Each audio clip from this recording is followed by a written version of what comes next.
I'm Lance Loya, and you're listening to the Good Teammate Podcast, the audio version of my popular Teammate Tuesday blog about the art of being a good teammate.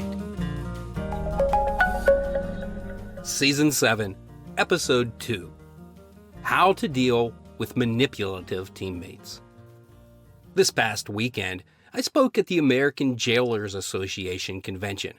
It was an enlightening experience for me because the premise challenged some of my thoughts on the art of being a good teammate. Words like kindness, generosity, and sharing, words that I often connect to being a good teammate, aren't always relevant in the corrections world. In fact, in many instances, employing those behaviors can put corrections staff in danger. Yet the reality is that teamwork is a necessity in corrections. Returning home safely at the end of a shift is dependent on the staff's ability to work together and be good teammates to each other.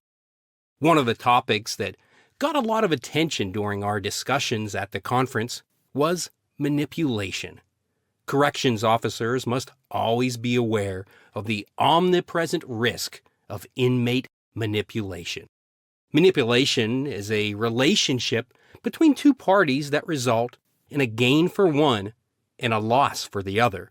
The gaining party controls the relationship through fear, sympathy, trust, deception, confusion, or leverage. They get what they want at the expense of others. On teams, manipulation leads to toxicity, and being susceptible to manipulation can keep you from being a good teammate. Here are 3 things you can do to counter that from happening. Number 1, identify your vulnerabilities. Manipulators search for vulnerabilities and then exploit them to their advantage. By being aware of your vulnerabilities, you make it harder for manipulators to breach you emotionally. For instance, if you tend to feel sympathy for hard luck stories, a manipulator will prey on your sympathetic nature. They will see your sympathy as a weakness.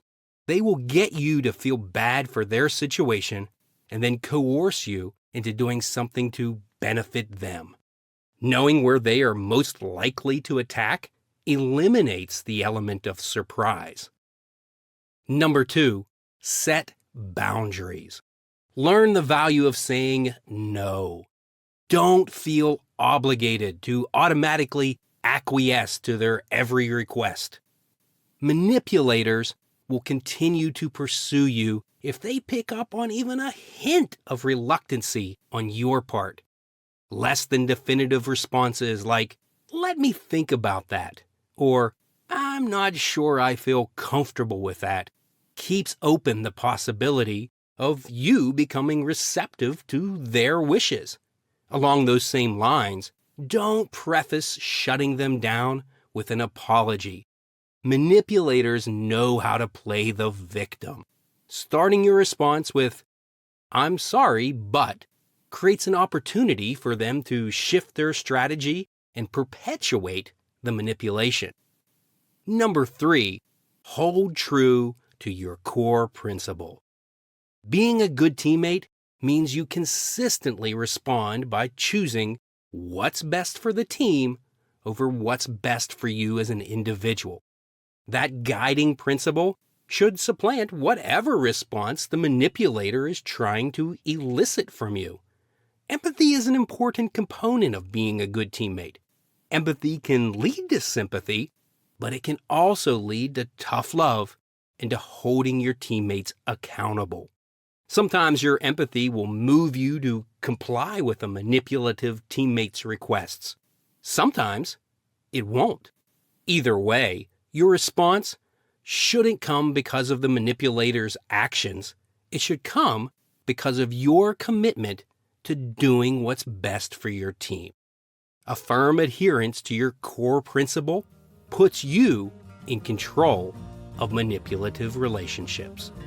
As always, good teammates care, good teammates share, good teammates listen.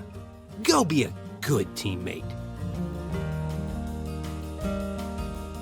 To discover more about the art of being a good teammate, visit CoachLoya.com.